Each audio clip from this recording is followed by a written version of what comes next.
Ladies and gentlemen, if you will please make your way in, we are about to start in 5 minutes. If you'll please make your way in, we're starting in 5 minutes. Thank you.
Testing, 1, 2, 3. Ladies and gentlemen, if we can kindly take our seats and then we can begin proceedings. Thank you so much for being here this morning. My name is Eusebius McKaiser. I'm a political analyst, a broadcaster, and author, and it is an absolute pleasure to be hosting the release of the GBV report this morning, which is an initiative that is collaborative between Shared Value Africa Initiative as well as the University of Johannesburg. And of course, we're being hosted by the JSE this morning. Just in case you have post-COVID fear, I'm not infectious. I've actually successfully recovered despite my voice, not from COVID, I just had flu. And I'm channeling also just Tina Turner, hence the raspy voice. It is unfortunate, in my opinion, as an analyst, that we are focusing this morning on the economic impact of not addressing gender-based violence in the workplace.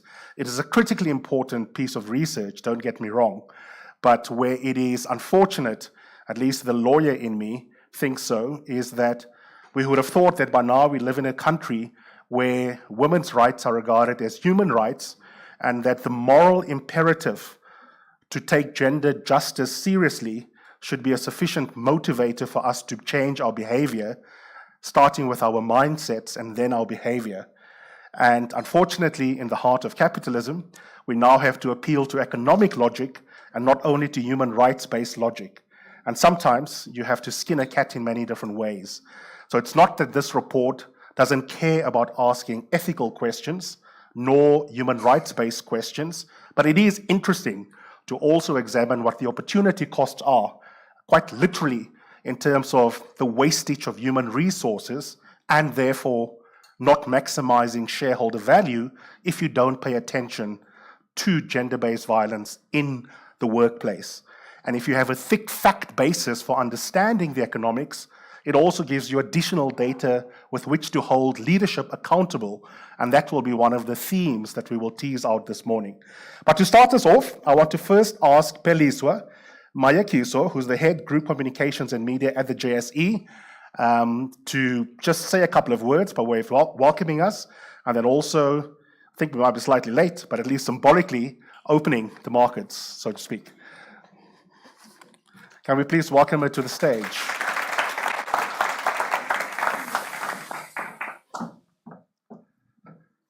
Can everyone see me?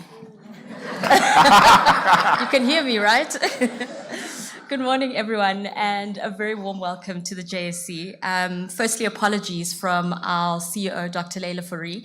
She would have loved to be here this morning, but unfortunately, she just had a board commitment. So unfortunately, she's not here, but she sent me as a good replacement.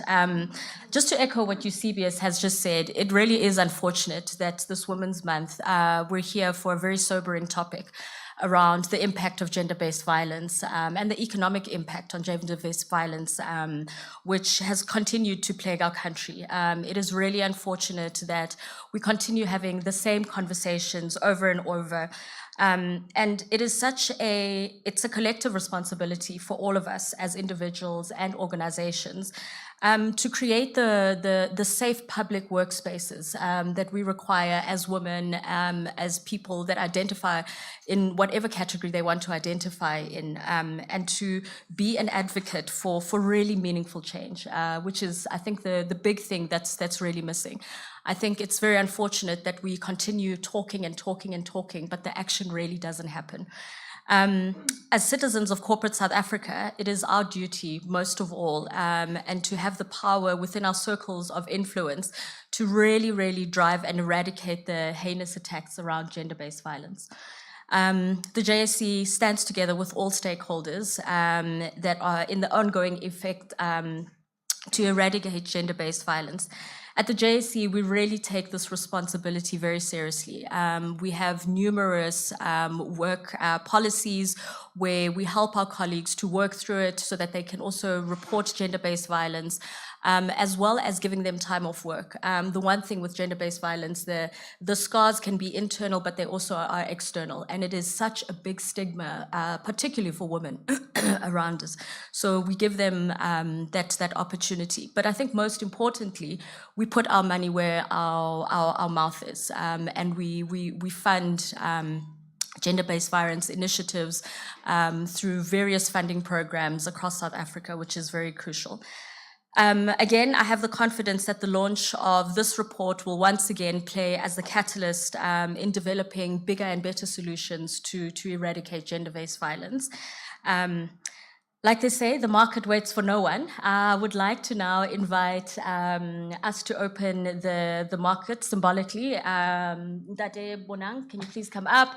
Prof. Mervyn King, Tiki, Prof. Corneille, please also come up. I think there are two more people I'm missing. We're just going to come to the instruments over here.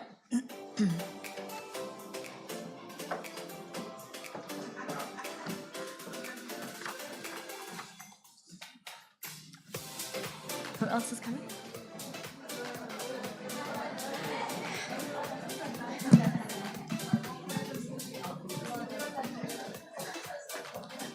Okay, like I said, the market waits for no one. Who's gonna? Yeah, it's just symbolic. You just blow. Yeah. I'm gonna do a countdown from 10 down, and then we'll clap hands, and then they'll blow the instruments. But very importantly, and there are a lot of statistics that back this up, there's a direct correlation. Our trading floor is right underneath you guys, and there's a direct correlation between how loudly we blow and make a sound in terms of how well the market trades. So please join me in. Okay. Sihle, can we do the countdown? Are we ready? So 10, 9, 8, 7, 6, 5, 4, 3, 2, 1. Let's go.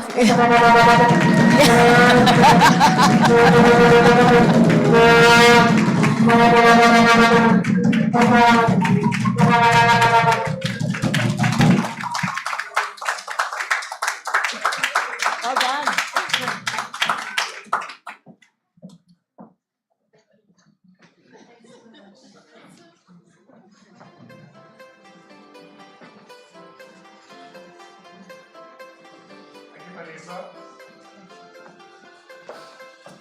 I feel like it's World Cup again. I should be bursting into It's Time for Africa. We're going to get on with the main program immediately.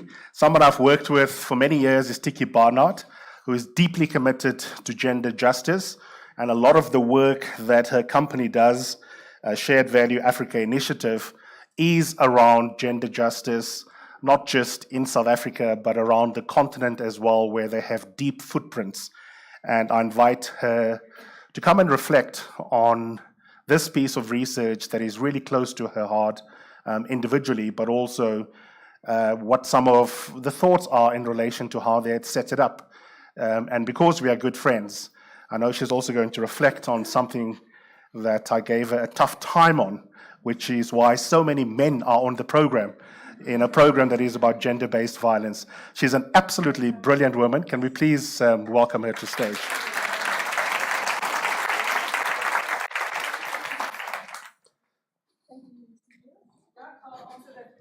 Okay, so I'm not going to talk about the report because my counterpart, Corné here, is going to take you through all of that today. What I want to do today is to say welcome to everybody and thank you so much for making the time to being here today.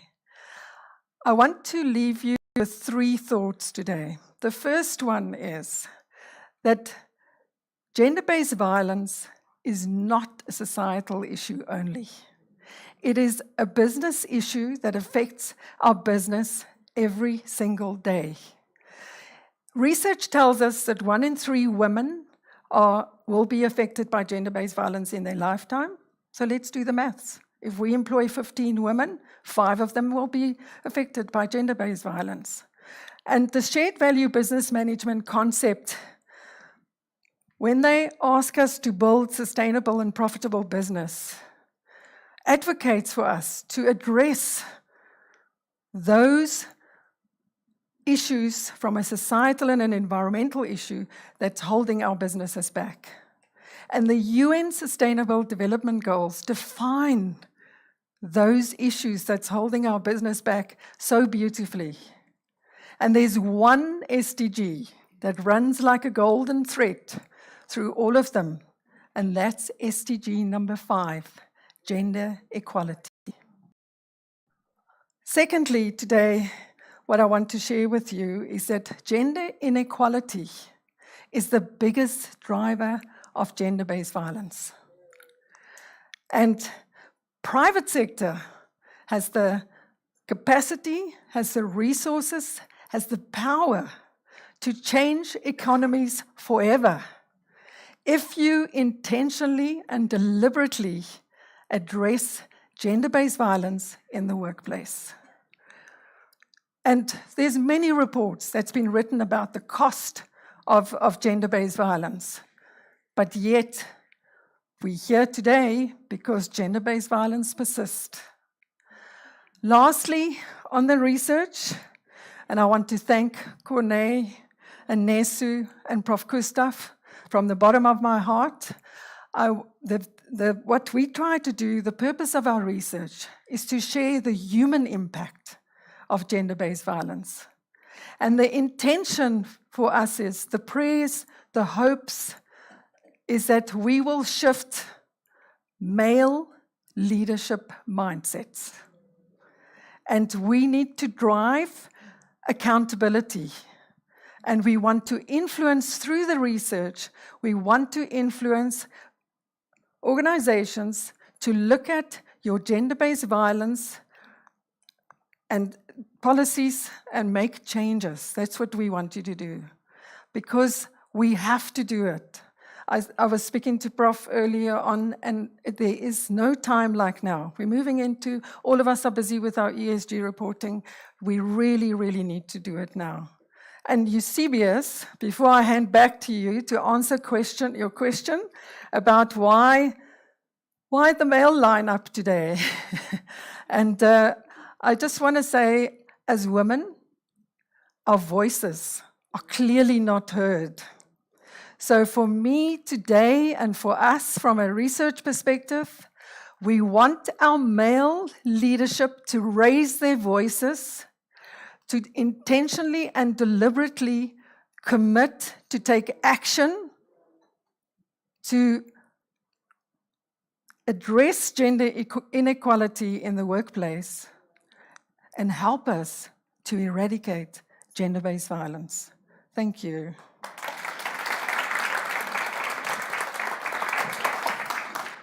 Thank you, Tiki. I appreciate that so much. And for me, the parallel with race is always instructive.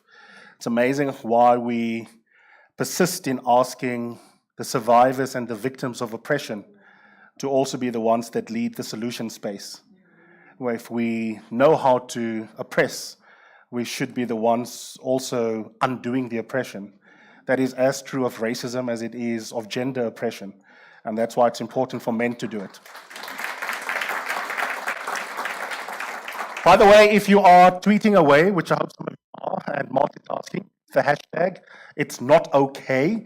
I also want to again thank our various partners, including KPMG, who's been a really important support for the research team as well, and many of our other partners here. I'll say a little bit more about them later on. Dr. Phumzile Lambuncuka doesn't need introduction. She was unable to be here, but I generously said a few remarks about the critical importance of this research. She, of course, as we know, is a well-known and excellent South African politician, deeply committed to gender justice, both here and globally. It was an important part of her work at the United Nations. And of course, she's now again also in a leadership position as incoming Vice Chancellor of the University of Johannesburg. And she's going to be speaking into the theme of the importance broadly of some of the elements that come out of this research. Greetings and congratulations to the University of Johannesburg, Mid Sweden University, KPMG Africa, Shared Value Africa Initiative.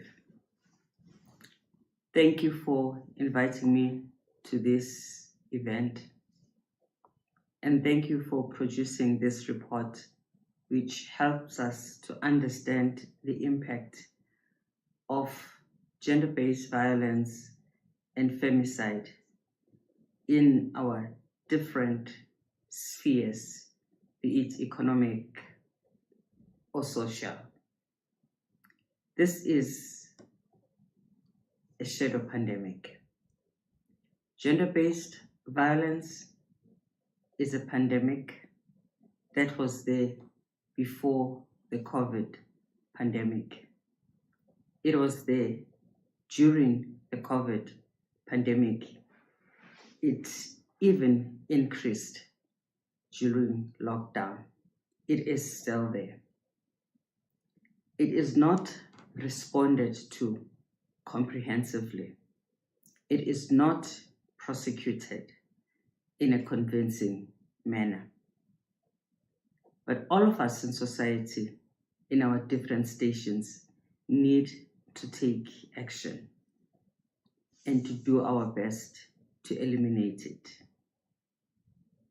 As the report shows us, there is something we can do as employers and as colleagues.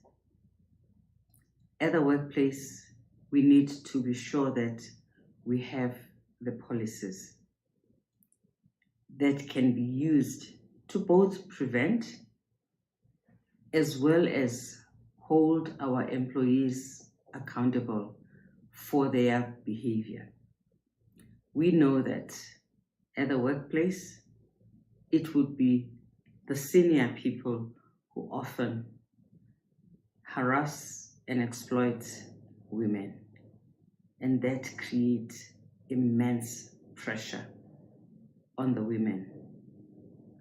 The bulk of the women, though, experience violence at home, in the hands of their loved one. Children experience violence from their loved ones, and it even becomes difficult for both women and children to report and to take action. But we cannot be bystanders.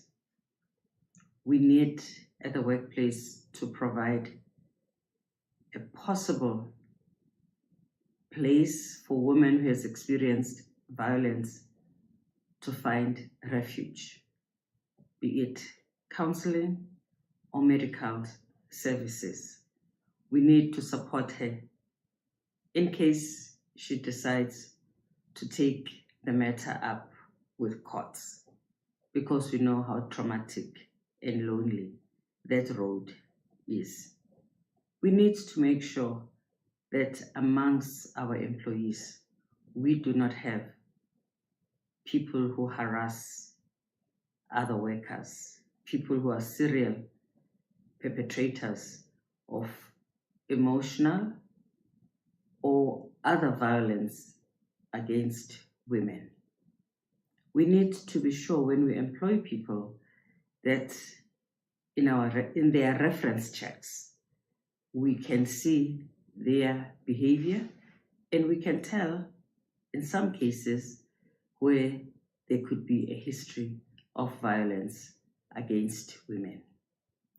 Men also experience harassment and violence against women. That too, we have to take up. We have to call it out as well. We must not allow toxic masculinity to make men feel that they cannot say something when they have experienced violation. We also need to address younger people. We need men as role models who can address this violence and show the different type of masculinity that is not toxic. Show that it is possible to be a man and be good. These two are not at opposite ends. I hope that as we read this report, we will recognize that this is a labor relations issue. We will also recognize that this also calls for presence of women in our senior positions, so that together as inclusive organizations, we can discuss and call out violence against women and take action. Organizations that are gender blind always makes decisions that discriminate against the gender that is not included. We must also not forget that there are not two genders. We have diverse gender, men, women, and LGBTQI+. We also have to think about them and the violence they experience. I wish you good deliberations today, and happy Women's Day and happy Women's Month.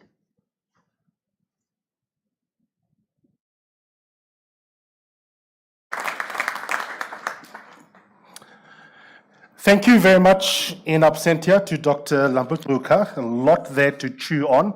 It gives me great pleasure to next invite Prof. Mervyn King. I said in my opening remarks how unfortunate but important, nevertheless, it is that we focus on the economics around the impact of gender-based violence on the economy, and in particular, our individual workplaces and different sectors of the economy. What is obviously well known about Prof. King's work is precisely that he is deeply committed to making sense conceptually and practically of ethics and ethical leadership. And he's going to be focusing on a couple of things, but in particular, the role of the private sector when it comes to this conversation. He wears so many different hats, but we invite him today as Chair Emeritus of the International Integrated Reporting Council and the Global Reporting Initiative. Thanks so much for being with us. Can we please welcome him into this space?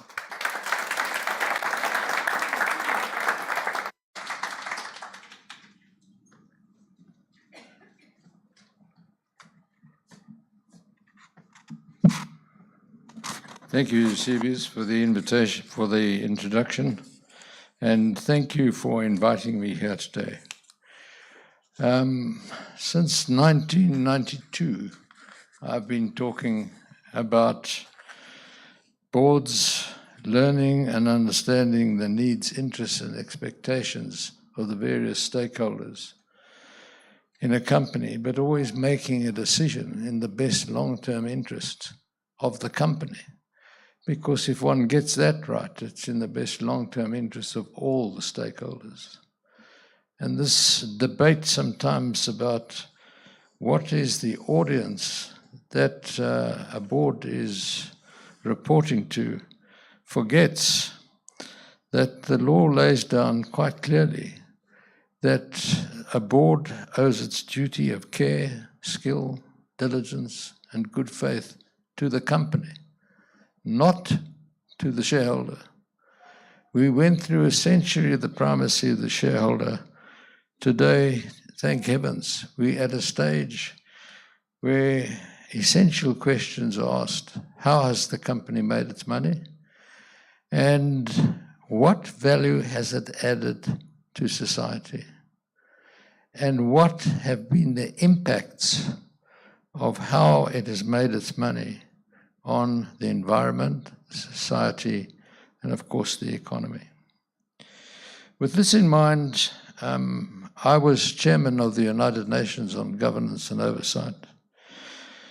And we discussed back in 2001, 2002, the question of sustainability. And as you all know, it took some time for the SDGs to be issued, 2015 to be precise. And they were launched on the basis that it was hoped that it would be a blueprint for achieving a better and more sustainable future for all of us and those who came after us. Well, sustainable development in the private sector is absolutely critical, and Eusebius is right. The SDGs were issued, 16 of them, the 17th being collaboration. SDG 5 was and is gender equality. A subset of gender equality is violence, intimidation, because if you get equality, you will eradicate the violence and the intimidation. We in the corporate reporting world came to a realization that we could no longer focus on enriching shareholders, because the principle that you increase wealth at the top and it would trickle down to the impoverished at the bottom, I'm afraid failed dismally, and the trickle became treacle. It stuck at the top. It never came down. And so we now have a value creation proposition. What value has this company added to society? And patently, the question of gender equality becomes critical. In the research which has been done inter alia, Citigroup has found that if you have gender equality and parity of payment in the workplace between male and female, you could increase the global GDP by 3%, which in dollar terms is $2 trillion US dollars. And you would create an additional 420 million jobs. Quite extraordinary. So the cost to a company that doesn't practice gender equality, which is one of the 16 SDGs, is eventual compensation claims against the company and reputational damage. Today, if you look at the balance sheets of company, the additives in a balance sheet only make up 20% of the market cap. The market cap is made up of these ESG issues. And one of the critical ESG issues is gender equality. I am at the moment in the middle of negotiations with the international bodies, and I was telling Tiki I'm speaking in October in Madrid to the PIOB, the Public Interest Oversight Board, which oversees the Financial Standards Board. And the International Financial Standards Board has, by public demand, created the International Sustainability Standards Board. And as I'm speaking to you, there are leaders in the corporate reporting world that are drafting standards. The time has come to draft a corporate reporting standard on gender equality. Every company in reporting should report on what they have done in regard to gender equality in the world. And people in the capital markets of the world can then make up their mind. Do they want to invest long-term for their beneficiaries, such as a pension fund, in the equity of this company that has had no regard to gender equality and, for example, has greenwashed its report? If we have a standard on gender equality to be reported, laid down in the ISSB standards, which are being drafted now, laid down in the EU by EFRAG, the Economic Financial Reporting Group, the SEC is busy drawing its disclosure requirements. They focused on climate change and things of this nature. There hasn't been one mention of gender equality. Now is the time to change that corporate reporting. So when companies report, they report on the question of what they've done to make sure of parity of payment, for example, doing the same job, and what they've done generally in regard to gender equality. So a board should apply its mind and should be asking the question, always, in my judgment, this business judgment call which we're about to make, how will it impact on gender equality? And if we can get that into the standards, there'd be huge advancement on gender equality. And remember that violence is a subset of that equality. If you get that quality standardized, you will start eradicating violence. Thank you very much.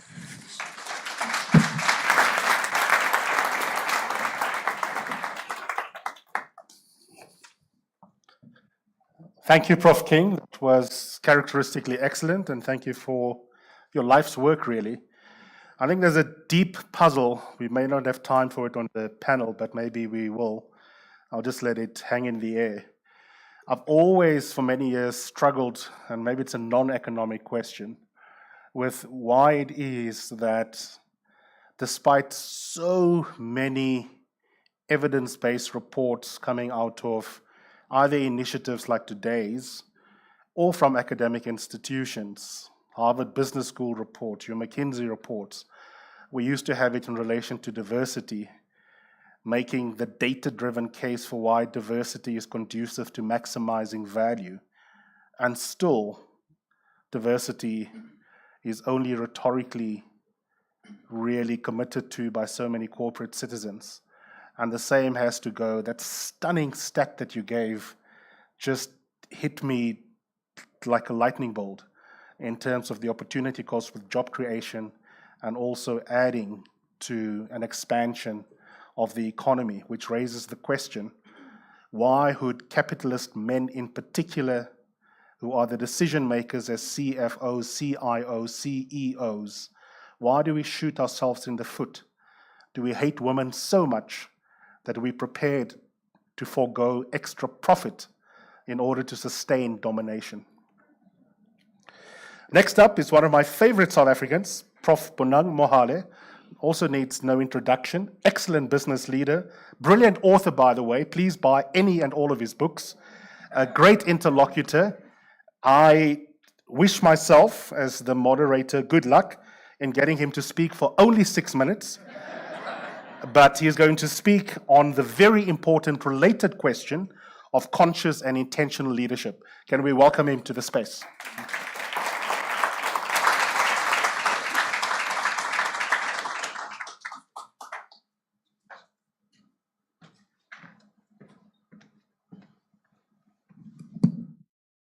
Professor Mervyn King, Roy Anderson, and Michael Juden are only the 3 members of the King 4 committee who started the King 1. And the 3 of them are still healthy, young, and mentis corpus. So when I turn 40, I want to look like them. I think it makes sense why men should also be just as concerned about issues of GBV, because they hold the levers of power. Because whenever we talk about GBV, our focus is on the victim, which is mostly women, but not on the perpetrators. Imagine for a second when we can be successful in looking back and say, we have raised these boys well. Because when we imbue them with good values, they know that they are the good quality human beings that they were meant to be, that they should treat every other woman the same way that their own sisters ought to be treated. The world will be a better place. Imagine for a moment when we can come to a place that says, if we could have conversations about this notion of discernment, to know the people who are around us but are not with us. There are many men who are with us that are not being utilized to address some of the things that keep us awake at night. Business has a fundamental role to play in this, because pre-COVID, business employed 16.5 million people. All 3 tiers of government, 2.3 million people, if you include all the people that are affected and infected by their programs. Directly 1.3 million people. So if business can be transformed, South Africa will be transformed. I think we need to focus on business, because only business understands this notion of project management, how to deliver mega projects on time, in full, and on budget. When governments the world over are really struggling with this notion. The last piece of work that we did in the last quarter of last year says business is trusted twice as much as governments.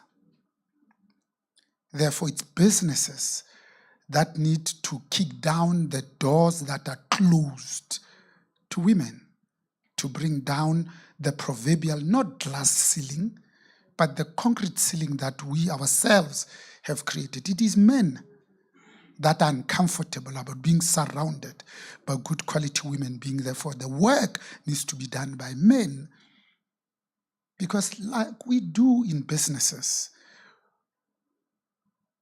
Society expects men to be managing directors, presidents, and CEOs, not women. Therefore, as a beneficiary of patriarchy, what am I doing to use this positional power that I have to make it that much easier for women to assume their rightful place in society? Because it's manifestly in our interest that women should do well. You see, the pandemic has taught us many things. Of the 8 countries that dealt well with the pandemic, all of them had women as heads of state than those that men are heads of state.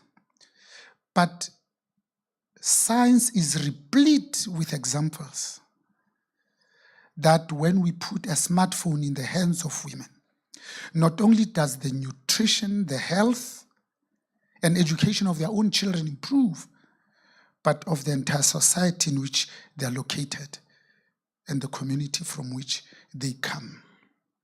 So picking up from the incredible work that is being done by people like Mervyn, I'm a member of the Committee of Chairpersons of the World Economic Forum. Our last meeting was on the 23rd of May, because remember, we couldn't meet the last January because of the pandemic. On the agenda, we dealt only with 3 things. First was this unjustified, unprovoked, and unwarranted invasion of Ukraine by Russia. The second, of course, was the pandemic. The third was the issue of gender equality. We met with the president of the country, Madam Cyril Ramaphosa, on the 28th of January, where we were sharing with him just the 6 things that we are going to do as business, with or without government, better with their support. Because all of us accept that this is not the South Africa that we've been praying for. We are in a spot of bother. This is not the South Africa of Rolihlahla Nelson Mandela's dreams. And in sharing those 6 things that we as a business are going to invest in, gender equality was one of them. So when we spoke to him 9 times on the 9th of February, because on the 10th he was delivering the State of the Nation address, he was looking for a name of this red tape czar. We raised the issue of women representations in position of leadership. Because at that time there was 60.1 million of us as South Africans as per the last census. The next census, when the results are out, it will probably say there's 65 million of us. 90% of that population is black. 51% is women. And yet women's representation in positions of leadership is less than 24%. African women less than 4%. So the economic impact of excluding women is devastating and too dire, because the world will be that much more of a better place if we put women in the center of everything that we do. You see, when we went to the polls on the 27th of April, 1994, at exactly the same time, a country not far from where we are, Rwanda, had massacred 800,000 Tutsis. At the end of that month, that number went to 1 million. 20 years later, Rwandans don't speak about Tutsis or Hutus. They speak only about Rwandans. When you go to Kigali, you find Wi-Fi in public transport. Women at 23, 30, they, with their Maltese poodle, go to an ATM and withdraw money, put it in their purse, and go back home safely. And yet I can't do the same in Bedfordview midday at an engine garage to go and take money and make a dash between the ATM and my car and make it safely. So it's something that we have done that have affected us as a people with great natural endowment, because we are born of pain and of suffering, and yet we have not healed because we haven't given ourselves time to reflect as to the things that are keeping us awake at night. So as I end, Eusebius,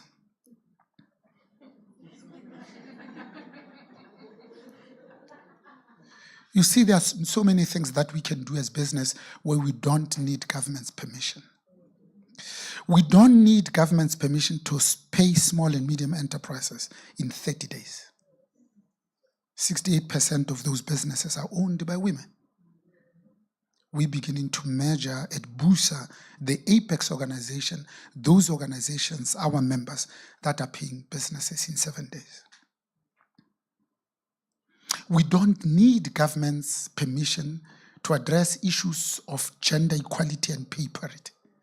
It needs only one question as a CEO asking of a human capital department to say, could you print for me on Monday when I get to the office so that we can see how we are paying women versus men for work of equal value?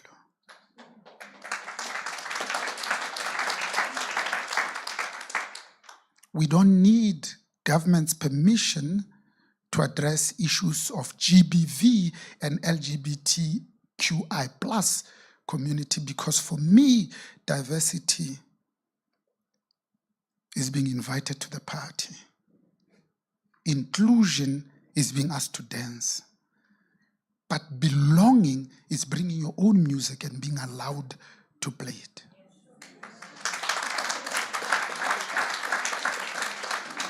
So when one steadily burns the midnight oil, one gains access to the domain of knowledge and wisdom, the world of meaning, the world that cannot be conquered without a persistent crusade. So what we want to do in business is to bring this notion of cooperative governance, which is the separation of ownership from control. To say, can we as business use our voice judiciously, regain our integrity, our reputation, and our credibility, because we have lost it. Because how is it possible that we can talk about state capture and say in the first 5 years, 1.5 trillion South African rands was stolen?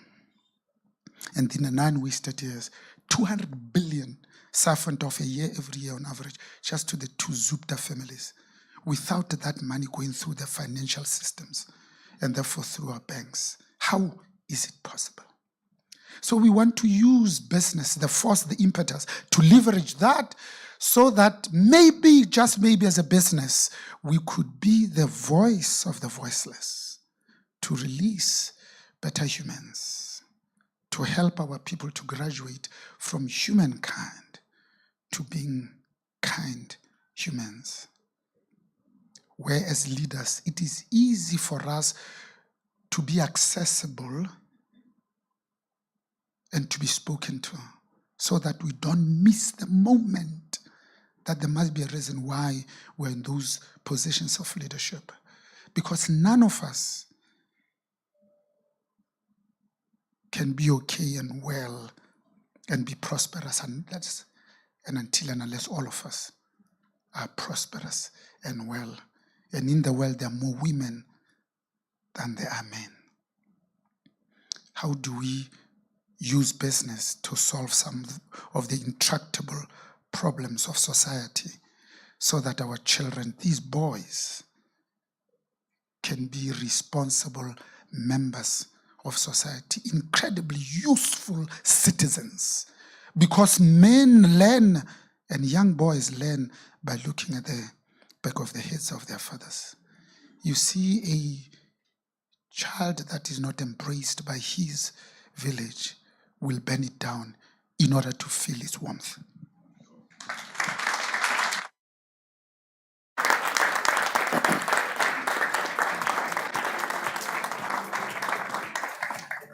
Thank you, Bonang. I like the analogy about inclusion, but what if I bring Amapiano to work?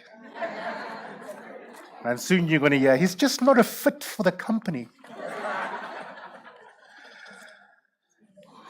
Like I said, KPMG South Africa has also been supporting this initiative, and it gives me great pleasure to ask Ignatius Sahule to also speak to the importance of why we can no longer ignore the impact of GBV, and sadly also the F, which Dr. Lambert-Luka drew our attention to. Violence is a word that we've become desensitized to. We have violence, but we also have an epidemic of femicide in this country. Can we please welcome Ignatius as well?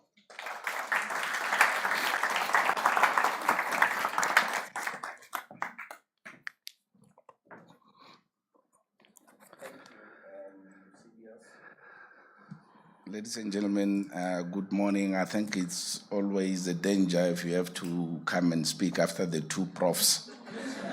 I left my speech there because it's all been covered, so there's no point. So I thought instead, I see it's majority female, but I thought instead I'll talk to the men that are in this house.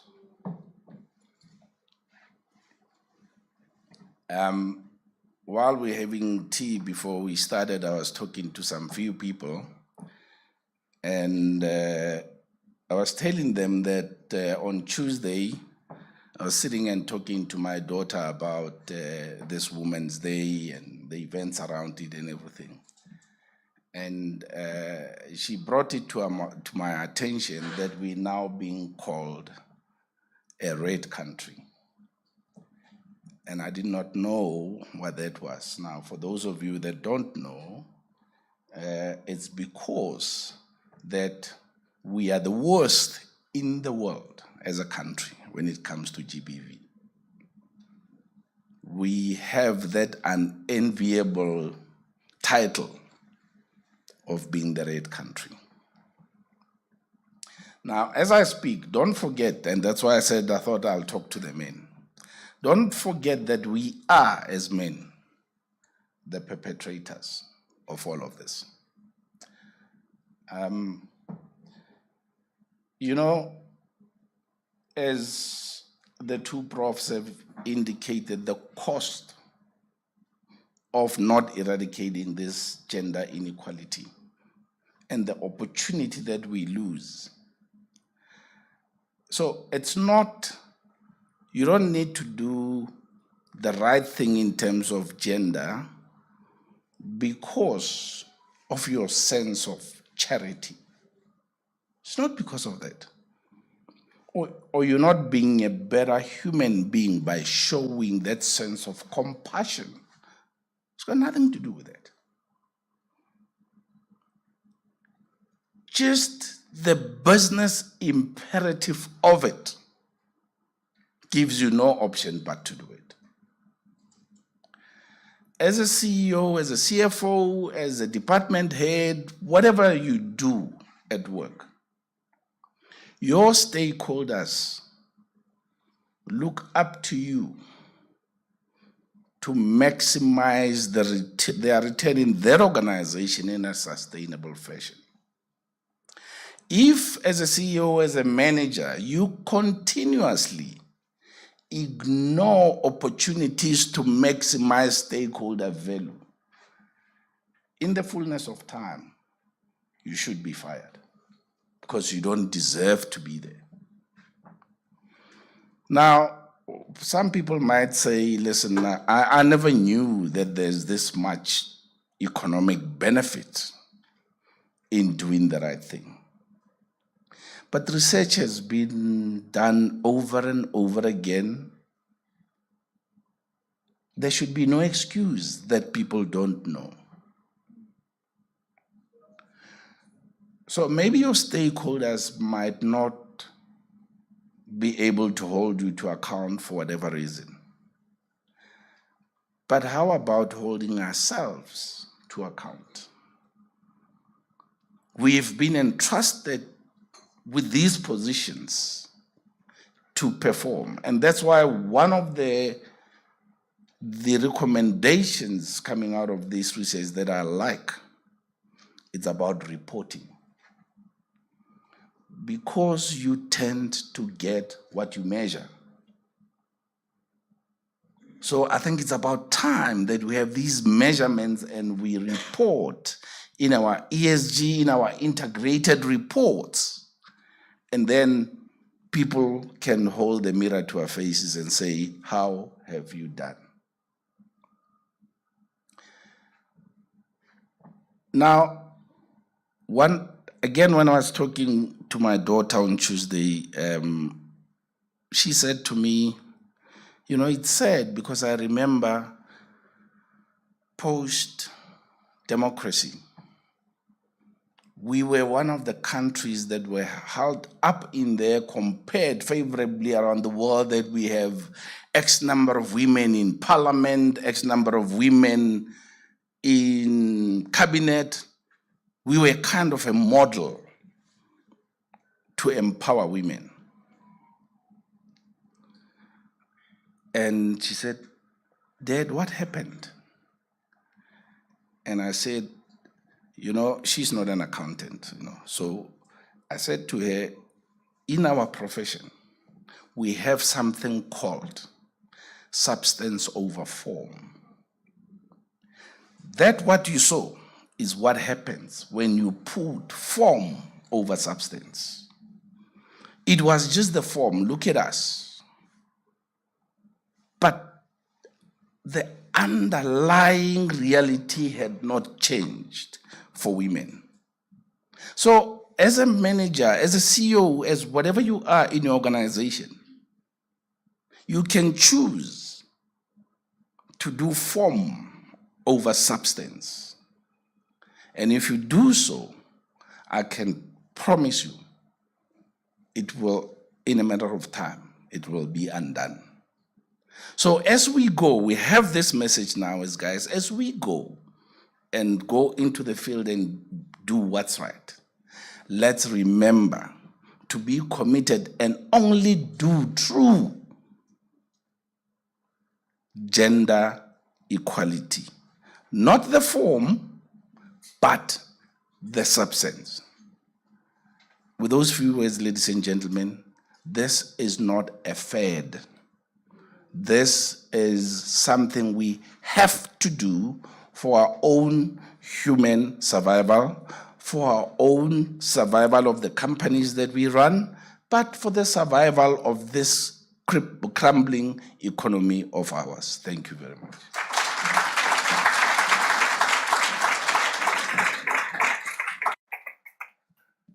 Thank you, Ignatius. You would have noticed from the slide that Mid-Sweden University is also one of our partners in this research.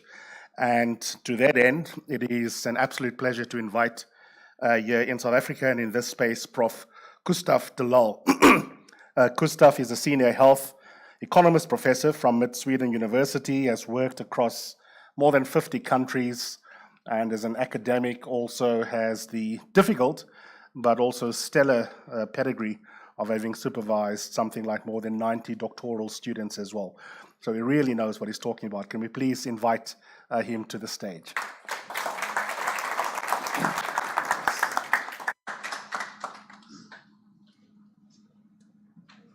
This will work, or I'll speak here? Okay. So good morning, everyone. I just say one thing. Our home supposed to be the heaven, but we, the men, converted it to hell. It's the naked truth. And then I say one important issue. We have estimated very roughly, based on all secondary data from collected here and there, scratched our head. And even those very shaky information gave us the calculation. Only 2019, you have lost 36 billion rand, only for GBV. And it's highly underestimated. And then I come to the next point, that generally we, human being, it doesn't matter we are how educated or how illiterate, health means only physical health. I did so many questions to common people. Even I asked the taxi drivers, the cleaners in my hotel. They told health is only if I have pain, I don't have pain, I have nothing, blah, blah. But health has 6 dimensions: physical, mental, emotional, social, environmental, and spiritual. And I bring back the most important issue. I know all of you are sitting here are highly educated, esteemed guests. The emotional health and the psychological health, mental health. Mental health, you can think rationally and act accordingly. So now I have the question to all the business persons sitting here, CEO, all these big designation you have, or who are listening outside the room through computer. Do you believe as a perpetrator you are mentally fit or mentally sick? The question is, you, the companies, how you are employing a mentally sick human being, I'm not saying man or woman, in a high ranked position. Because any mentally fit person cannot perpetrate to another individual by any means. But it's happening. Unfortunately, it's happening. And then I bring back one I teach it I was teaching it, not now, at the very basic level of our student, that look, from birth till 18 or 20 years, we do not earn anything. We consume resource from the economy. From 20 to 60 or 65 years, the amount of resource we produce through our human capital, the next 25 or 30 years till death, we consume that. So 20 and 25, 45 years, we are consuming, and these 45 years we are producing. And in South Africa, we have only almost 36% unemployed. So the burden is more. Now, I'm coming back to that topic of health. If I am coming to the job, as an employer, you don't know I am mentally, physically, emotionally fit or not. I am sitting on my chair, I am working on my workplace, getting the salary. If I am not mentally fit, emotionally fit, physically fit, the productivity is getting lower and lower and lower. Very interestingly, in the report, you will see afterwards, in 2010, the generation who was victim of the violence, in 2019, the same generation was 3 times more productivity lost. You imagine how much this generation, the last 9-10 years, the South African economy has lost. And what's happening? The economy is shrinking. You are believing now, if you plan, if you prognose, you will find that after 10 years, the South African economy will shrink more.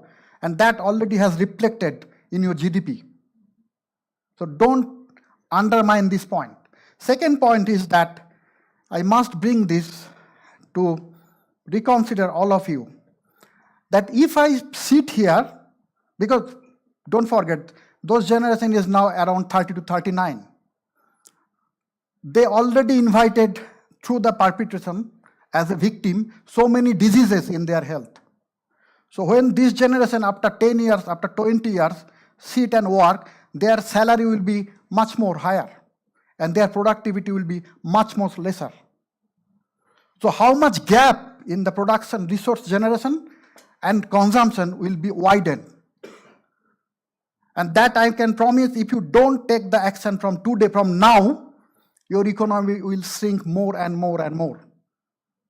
This is the bad health economic investment.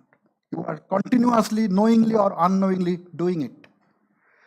I can give you now a few examples from my work or from my experience. In Japan, through this SAFE community, because I did a lot of evaluation for different programs, for different companies and countries.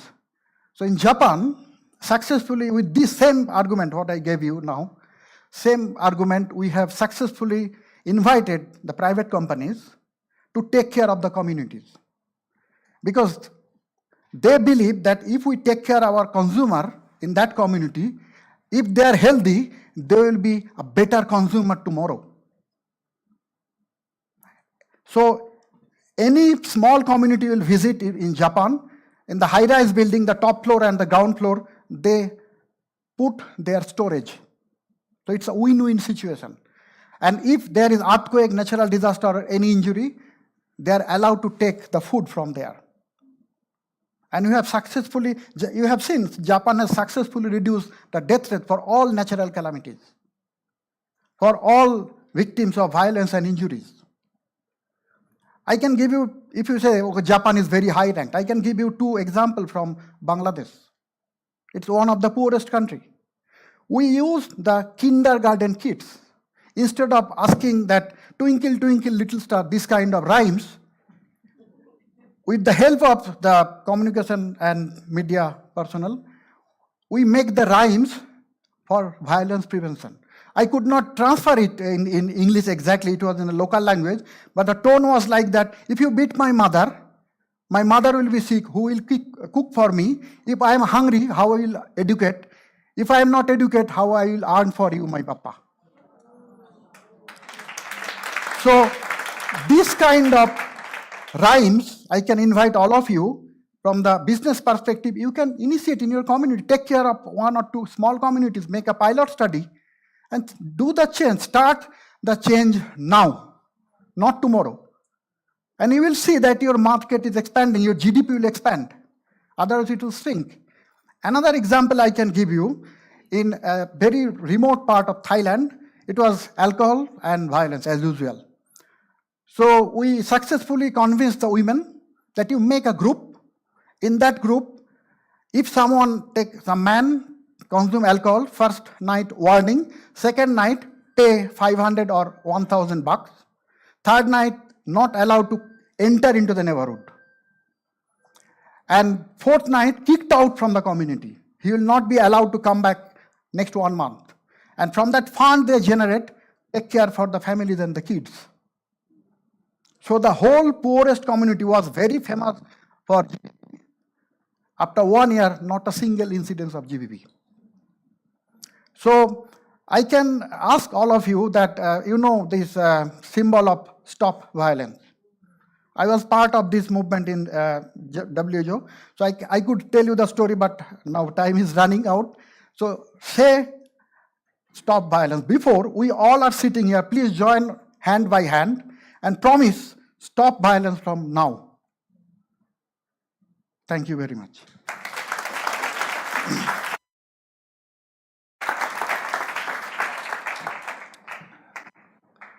Thank you, Gustav. I'm going to invite onto the stage also 2 other panel members, Professor Corne Davis, who's been the lead researcher. Can we please invite her? Give her a warm round of applause.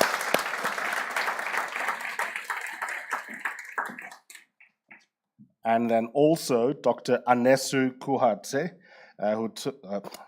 Kuhutsai, who's also been a very important part of making sense, particularly of the statistical analysis that has gone into the report. Can we please also welcome them to the space?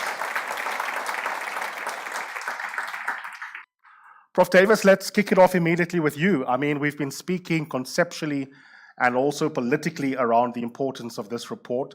What actually is in it? What are some of the main findings? Wow, that's what everybody wanted to know. We've been ducking and diving the question now until today. To honor your presence here and the fact that you've come to share it with us. And one of the major findings were that there was the willingness amongst leaders in the private sector, firstly, to engage with the topic. We had quite a challenge at first to get the research going. So we followed a network approach that could not have been possible without the network we'd established over the last 9 years.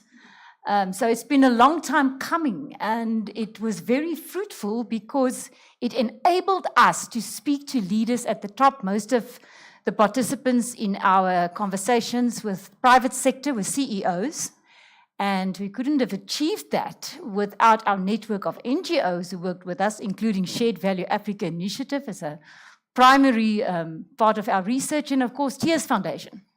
And what we found was that leaders were aware that gender-based violence was a very prevalent problem in our society. Not many were aware of the exact statistics involved because the topic had not been communicated on business platforms. So until we did the study, and even now, gender-based violence is not featuring in corporate social responsibility indicators indicators, in corporate governance reports, in employee well-being initiatives. It has not featured. So it was interesting that business did know that it's a problem that we need to address and that there was a willingness to participate in addressing it. And then, of course, we had the employee perception study as well. So there were also some key findings about what South African employees actually knew about gender-based violence and its prevalence, and what their thoughts were about what should be done, particularly by the private sector, to address it. Those were some of our key findings. Okay, just a couple of questions about the scope of the research. Which sectors of the economy is this a slice of? Who is not implied in the research? And who does it give us a detailed qualitative, quantitative sense of what's going on in? We were very fortunate that we had a good representation in the study. We had 17 industries that we covered, that were represented. So it's a nice broad spectrum. In terms of our employee perception study, we had good representation across cultural groups. I must say, we had a very educated sample population in our survey because we marketed predominantly on LinkedIn. So we had a very professional sample population who answered our questions. So across industries and across the population, we had good representation in the study. Annette, I want to come to you and ask you two set of questions. Just in general, speak to us about what your involvement was, and then more precisely, many of us have intuitions about gender-based violence, the extent to which it's ignored in the home, in the church, sports club, and in the workplace. And many people would struggle to feel like they could be told anything new on a Thursday morning at the JSE that they didn't already know. What for you is important from an evidence point of view that either confirms an intuition that we only knew intuitively, or that is a genuinely new fact? Okay, so this research was both qualitative and quantitative. So I was mainly involved on the quantitative part of the research. So whereby on the questionnaire design, I gave some input of the questionnaire. Then because in quantitative research, we normally encourage people to make sure that when they do their research, they meet statisticians before they collect the data. So that was done. They came to me. Then we designed the questionnaire together. Then from there, I was also involved in the uploading of the questionnaire into SurveyMonkey, distributed to our target population. Then from there, I then cleaned the data. Then after data cleaning, I was also involved in the analysis of the data. Then after doing the analysis of the data, I was also involved in the write-up of the results. So in that regard, I then realized that there is kind of a reluctance in the society when it comes to key issues such as gender-based violence to participate, because we actually struggled to obtain the 2,270 participants who we managed to then analyze from. It was very difficult to get those sample. So you then see that we were planning originally to distribute this survey for about 3 months, but we ended up distributing it for 8 months. So there was quite a reluctance in the society. So I encourage us as a society that if we are given a platform to participate in such important issues like these, then we come up front, we participate so that we can make a difference in the society. And with quantitative research, it is very important in any type of research because it uses what we call objective data, which is clearly communicated by statistical analysis. Okay, that's very useful. Gustav, I'm going to ask you one question, and then we'll go to the audience. I hope we've got some roving mics.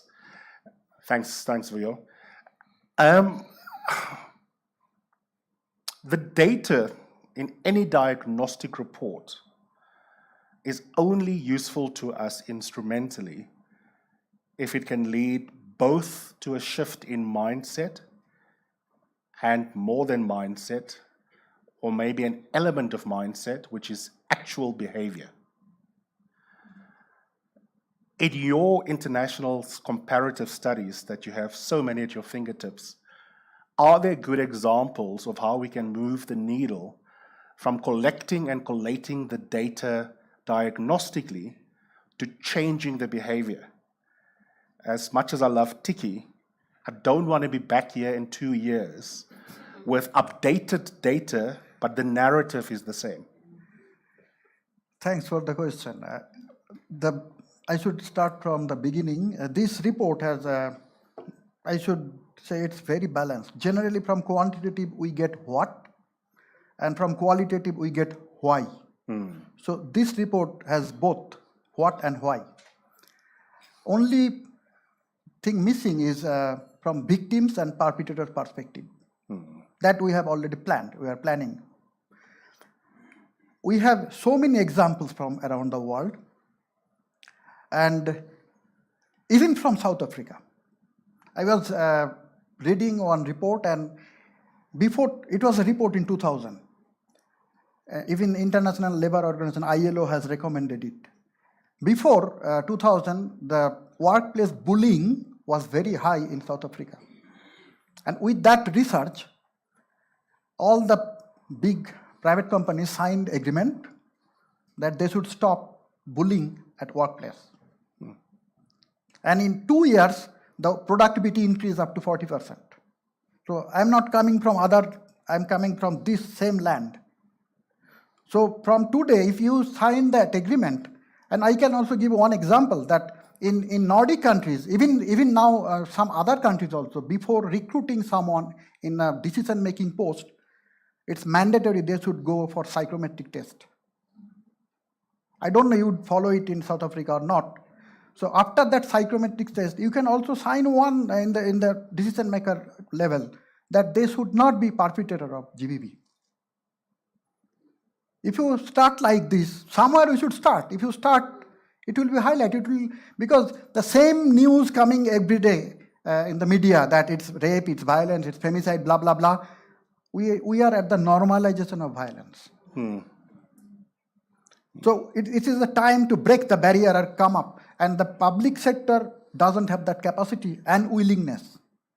Because the more problem is there will be more corruption anywhere in the world. But the private sector, you have the ability and opportunity to do it. So that's why I took, when Corner told me and Tiki invited me, I said, yes, I should go. Because it's a big opportunity to motivate the private sector to start. So if you start it, it will be more impactful. And my esteemed previous speakers, they highlighted the same thing. You have the power, you have the opportunity, you have the so. So start from the decision maker level to all, that if there is any perpetrator as GBV, irrespective of sex and child abuse, you take action. Absolutely. And I can also give example, in Nordic countries, you will be immediately under the prison. Even if you ask something to your kid, we are not allowed to ask our kids that do it, don't do it. The teacher will explore it and immediately report to the social system. And then they will take the kids to their custody. So this kind of, even 30 years back, it was not there. But we made it. We made the evidence that it's possible. It's not impossible. It's possible, but we need the willingness. Absolutely. Okay, I'm going to recognize your hands. We'll bring a mic to you. Any questions that you have, or maybe just insights you want to share, feel free to agree, disagree with any of the panel members. Do we have a couple of mics? It's kind of like a big room. There's a hand up there. Yes, ma'am. And then we'll come to you after that. Good morning. My name is Christabel Piri from the Southern Africa Trust. I'm just interested in knowing what were your key recommendations from the research.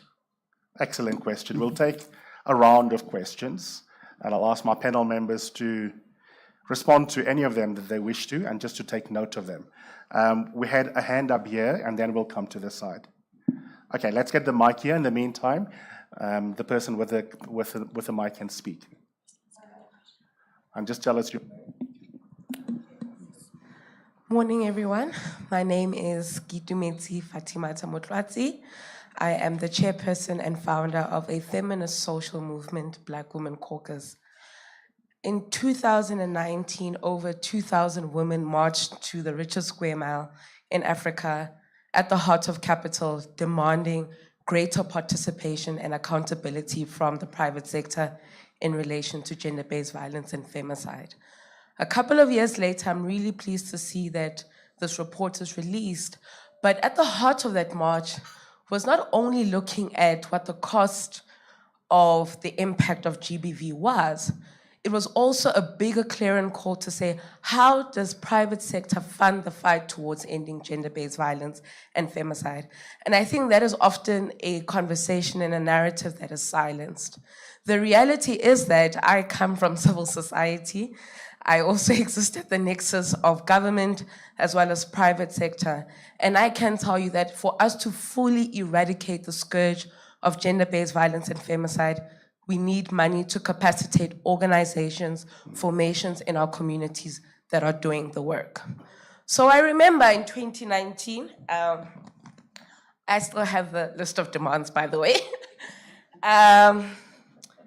Quite audacious demands we made to businesses in 2019.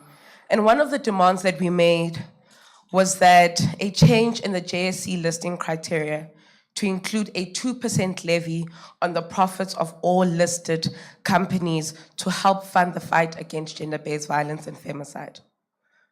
A couple of years later, the demand still stands.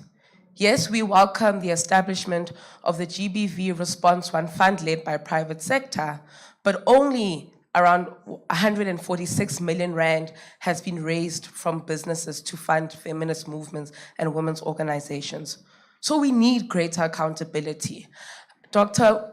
Prof. Mohalut Amile, but I really wanted to also touch on the point on transformational leadership, right?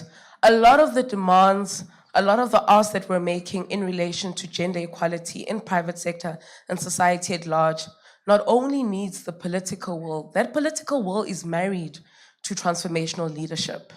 And once we have that transformational leadership, we're able to see that institutional change to carry the mandate of gender equality. When we look at the National Strategic Plan on Gender-Based Violence, Pillar 5 specifically speaks to economic justice. We're not going to fully address gender inequality if we're not going to speak about how the economy operates and who has access to it and who participates in it. So if we're going to talk about gender-based violence and femicide, let's look at it holistically, right? We're not only going to look at it from the after effects, but we need to look at it from all spheres, from prevention, support, and of course, response. I think I'll hold it at that. Thank you.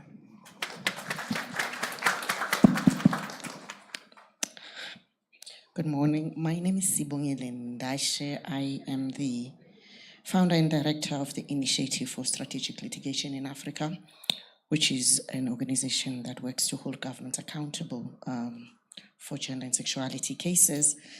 But I'm also the current co-chair of the Presidential Summit on Gender-Based Violence and Femicide, which will be held on the 1st and 2nd of November, which is building on the summit that was hosted about 4 years ago in 2018. So thank you for the report. I did struggle to get, and I think maybe you'll come back to this, the moderator asked the question of what are these perceptions and realities, I think, of private sector. So what did you find, in your studies? So I'm still interested in understanding this. But in the conversation, I think there are quite a few things.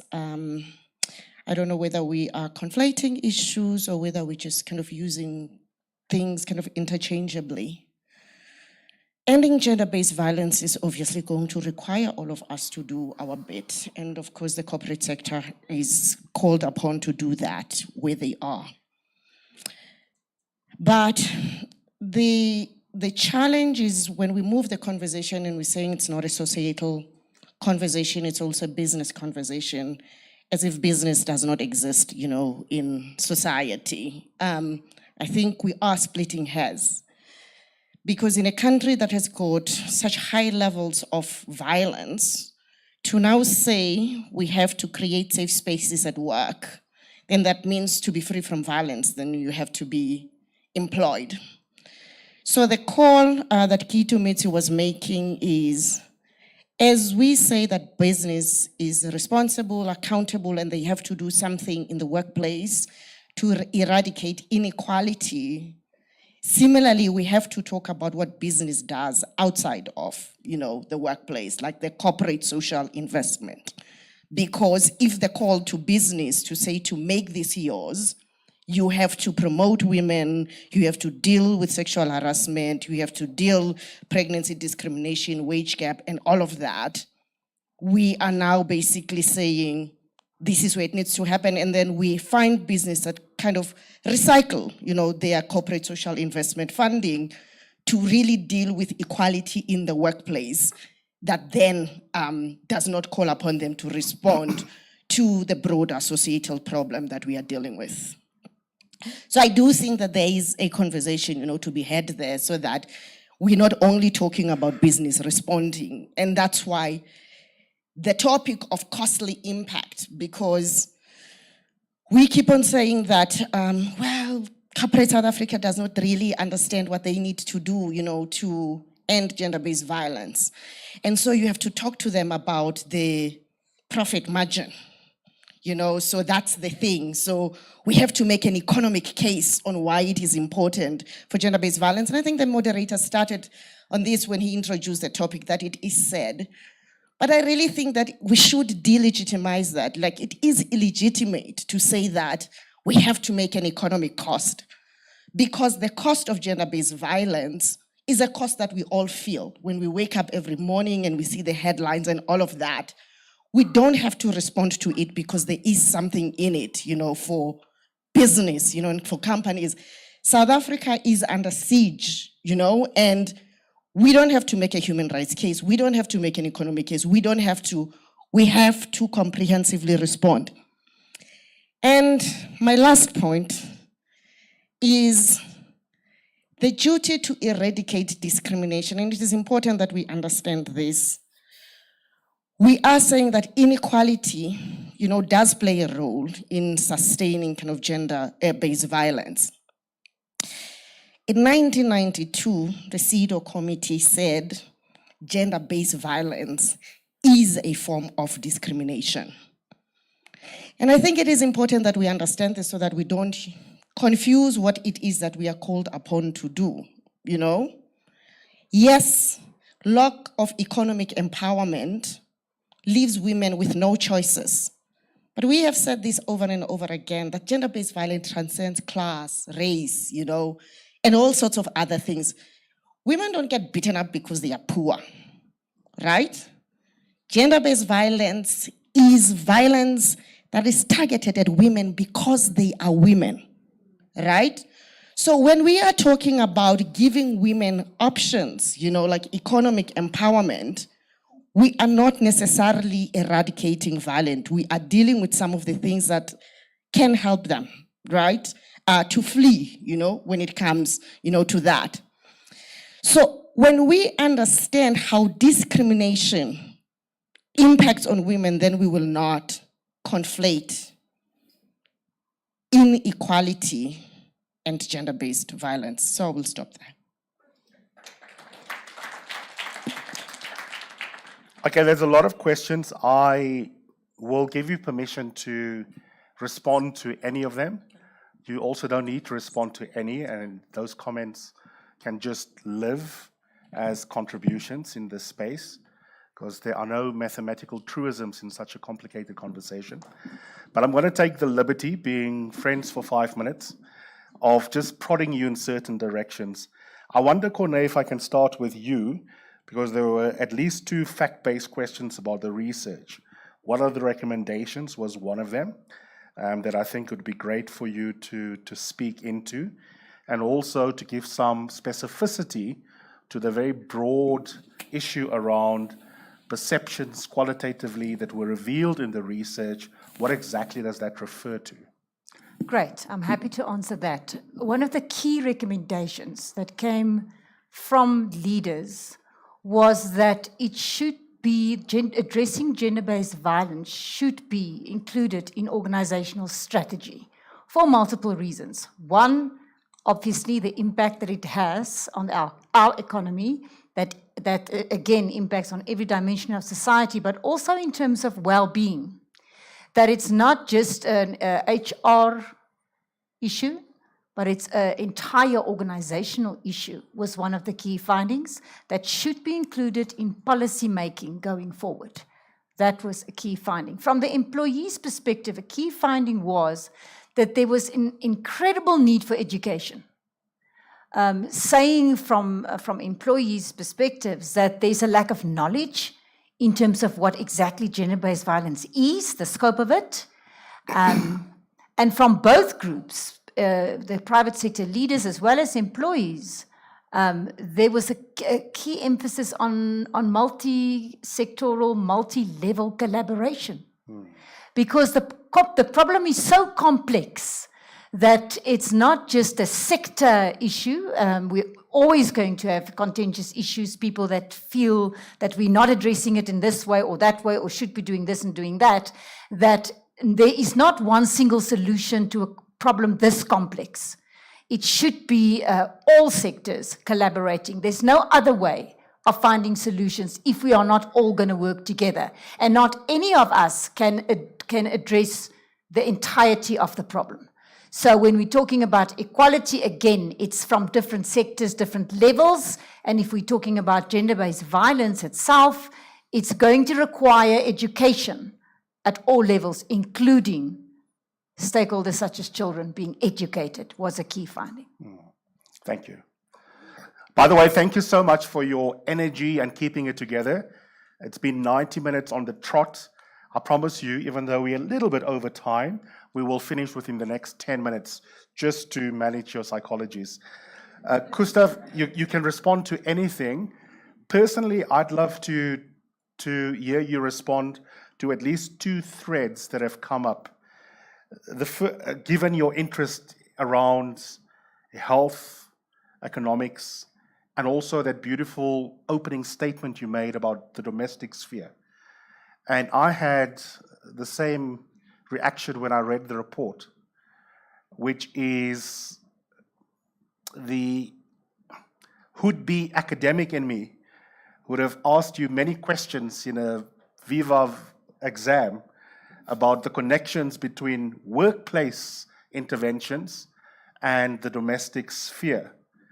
And if a woman is not safe at home with a protection order in a country with high levels of unemployment, to what extent, to speak into Sibongile's truths, does this kind of focus on the workplace really deal with the structural drivers of femicide in South Africa, in India, where the domestic sphere is so important? I'd love you to speak into that, and whether the entire focus on economic logic is not completely ethically misplaced. Thank you for interesting question. It's like this, as I told, that if the victim is coming with emotional and poor mental health at the workplace, we are losing. So it's already evident throughout the world that from the public sector, from the policymakers, we could not do so much. Otherwise, in any one country can show us the path or the leadership that, okay, we have eradicated the GBV. No one had successfully done it. That means we could put a big question mark on the public sector and the policymakers, because most of the policies are made in the cold room without any connection to the public or the victims. So if we think other way around, that employees can report it to the employer, that it happened. Even in my home, today I have been victimized. So the employer can take care of that. They can support through psychologists, through mental support, through emotional support, and it actually improve the productivity. And we have so many evidence that this little counseling of the victims can give a big boost to their mental health. So public sector has failed. Private sector has the money and the opportunity. So at least they can provide this kind of counseling and mental support or emotional support. Number one. Number two is that to your question, I do forget the name, but I can give you a distinct example from New Zealand. Many cities in New Zealand are full with American tourists and with the alcoholism. So it was full with violence, GBV, all those blah, blah, blah. So what the community has discussed with the alcohol companies, for each bottle of alcohol selling, they will charge $2 extra, and that dollar goes to the community. And through that fund, they they invited some volunteers. The volunteers would get some snacks and they put street light. So most of this happened during the dimmy weather or dark. So they put street light, and when the verbal abuse is going on, so they had the big torchlight and whistle. So before, the verbal abuse goes up, and then it's the physical, and then it continue, and then sexual, and then I have another research, it's sustenance abuse. They stop food, water, and access to toilet. So when it's starting at this point, these volunteers had whistle, pee, and then focus the torch on their face.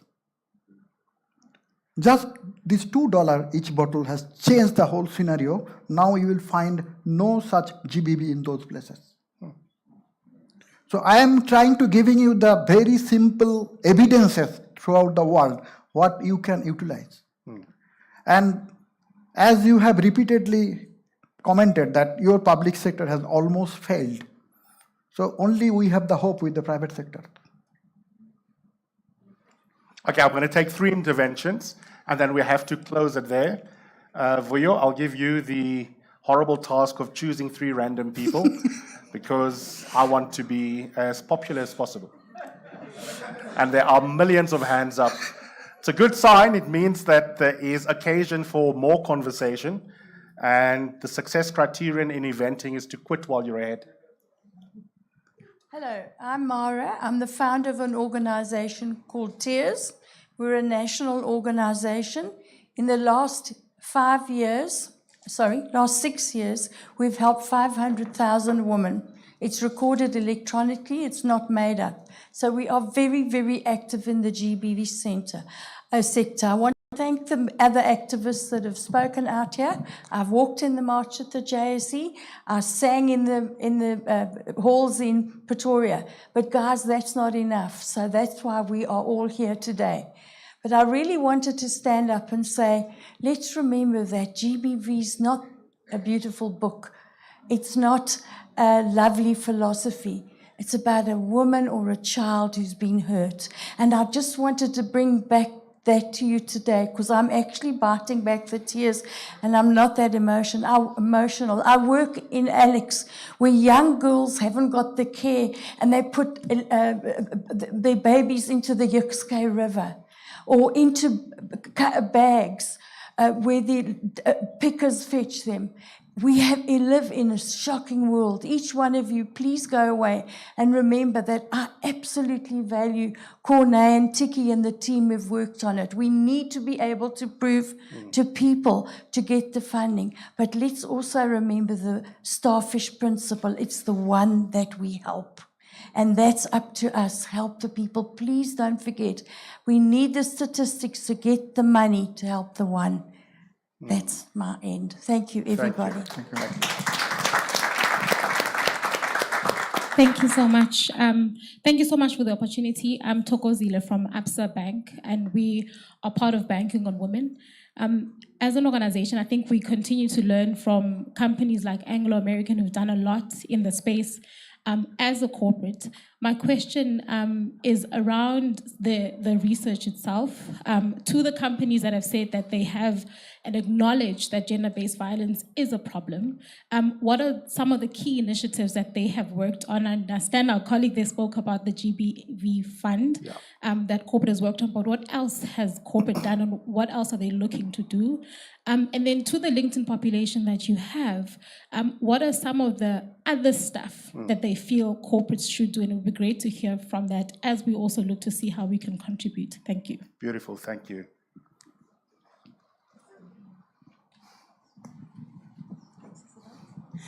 Thank you very much. And thanks for all the contributions from my colleagues. I do just want to make the point that we appreciate every bit of research that comes into the space, because in terms of the NSP on GBVF, we've undertaken to implement solutions that are research-based and evidence-led. It is important, and I take the point that you made, Siswangile, that we don't need to actually make an economic case. But where the economic case becomes important is when we start to talk to the issue that the Black Caucus has raised here today, to say these initiatives need to be funded. If we are to get rid of the scourge of gender-based violence and really make a systemic change in what we are trying to achieve in this country, if women and girls and members of the LGBTQI+ community are going to experience democratic freedom and freedom to be safe in public spaces, we need to invest and we need to spend. And I suppose I speak as a funder and as somebody who's tasked with the responsibility. I'm Lindy Dlamini from the GBVF Response Fund, with the responsibility of supporting organizations that are working so hard to do this. So I can't do this unless these initiatives are being funded. And I say, in the words of Peli Sankomo, not availing resources for this fight is itself violence against women. Thank you.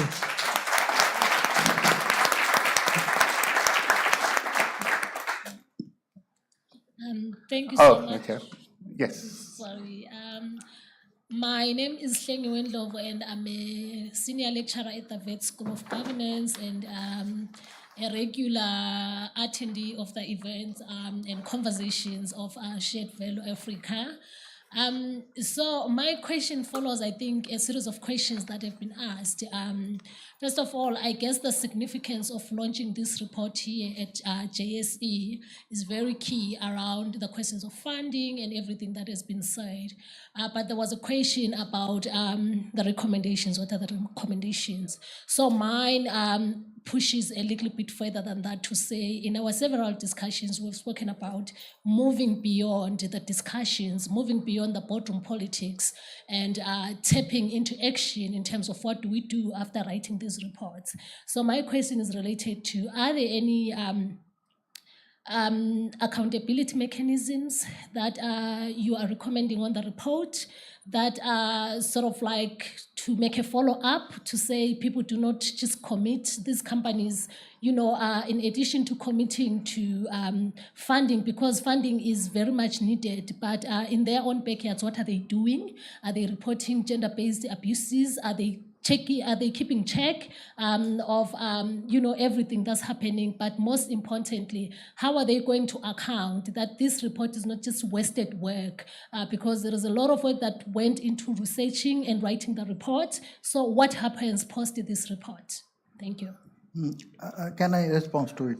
We'll take a final comment, and we're going to close it there, I'm afraid. I do have a flight to catch. I'll be quick then. Good morning, everyone. My name is Nkosinathi Moshwana. I'm CEO at a company called Prime Stars. I want to thank Tiki Vuyo and the team for the invite today, and of course the JSE for hosting us. There's a point that you mentioned, Eusebius, earlier on, and also I heard the panel speaking about it roughly. One was around how the perpetrators need to be part of the solution. From your perspective and from a panel perspective was around how one of the learnings from this was that young people need to be taught around this topic. So the work that we do is in that space, and we had the pleasure of launching a project called What About the Boys here a few weeks ago, and I'm really looking forward to collaborating with Shared Value to get this program out there. My question is around dealing with a preventative perspective, particularly in this multi-sector perspective. In the program, we are talking about how we need to raise better men and raise a nation of good men by redefining masculinity and getting them out of the traditional stereotypes of masculinity. Don't cry, don't be vulnerable, you show your power through violence, you don't play with dolls, etc., etc. And this weekend, we're kicking it off. And what I wanted to ask is, what are your thoughts, particularly in your learnings, because we lean on you as experts in the GBV space around dealing with boys, starting with boys in order to raise a nation of good men, one. And from a private sector perspective, what has been the interest in men in their roles as individuals to want to become good role models and model the behaviors we want to see our boys growing up to, because that's what we're trying to achieve with our initiative. And I'd be very keen to understand what have been those kind of learnings so that we can learn from you to ensure we can achieve that together. Thank you. Oh, sure. Sorry, I forgot one thing. For anyone who needs a book, Vuyo has been kind enough to allow us to share our book. Please do collect it from us. Thank you. But I love your input. I really wish we had 2 hours. Every single question deserves a full discussion, but we don't. The last question is just stunning. We haven't even begun to talk about different ways of being male in the world, because that's actually the beginning of changing behavior. And the dots between being differently male and fighting gender violence is probably where the hard work needs to be done. Unfortunately, we've run out of time. I'm going to give my panelists 60 seconds each, so they have to cherry pick a moment that most moved them and be satisfied with a rich conversation that will linger on. We'll start with you, Gustav. Yes. The first response is, in the low and middle income countries, including South Africa, except the private companies' profit-making business, most of the project programs and interventions are not being monitored and evaluated.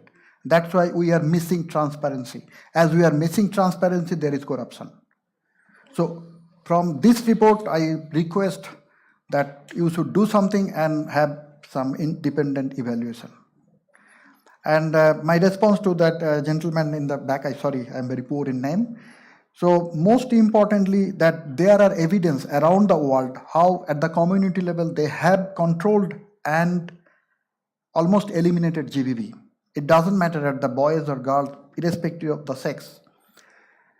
Cornet told we have now almost 52 such sexes identification. Okay. So please contact me for any evidence you need throughout the world. I am more than happy to share with you. If you can use it and stop it, I'll be more than happy. And most importantly, another thing I want to remind all of you, this part we have done from the employer's perspective and in the private sector.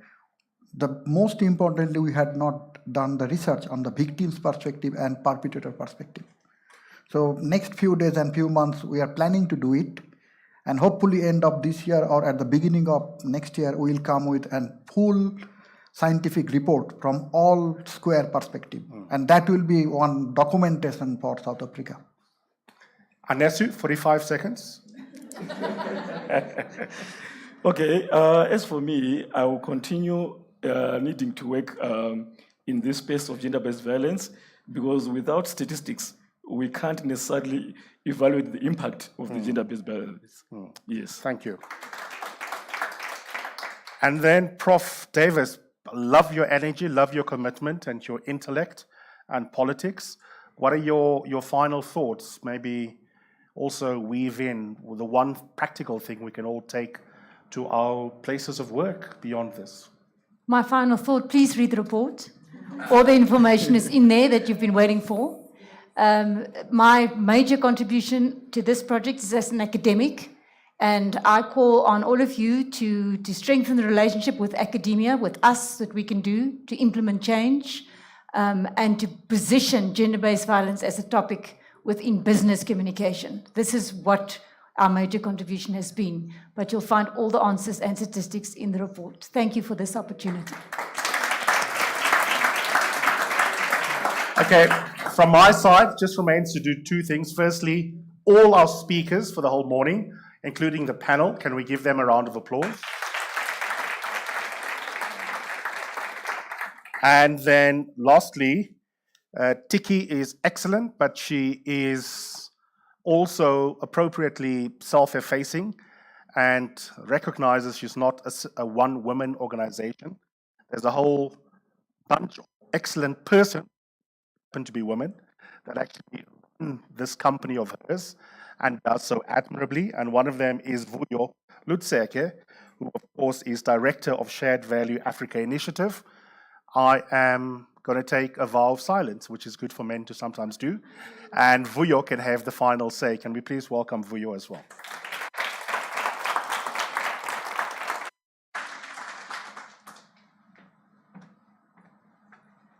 Oh, what a morning.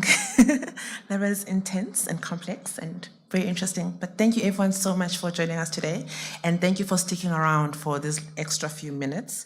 Today is a day that we put a mirror up to society, up to ourselves, right? And reflect on what we are truly doing to address gender-based violence and femicide and advancing gender equality within private sector and society. And as we do so, we also want to acknowledge that we are, as the Shared Value Africa Initiative and our partners are here today, we know we are standing on shoulders of many, many, many who have done this work for decades, right? Especially now in this month that we're in now. And to mix metaphors, we're also standing alongside many who continue to do the work.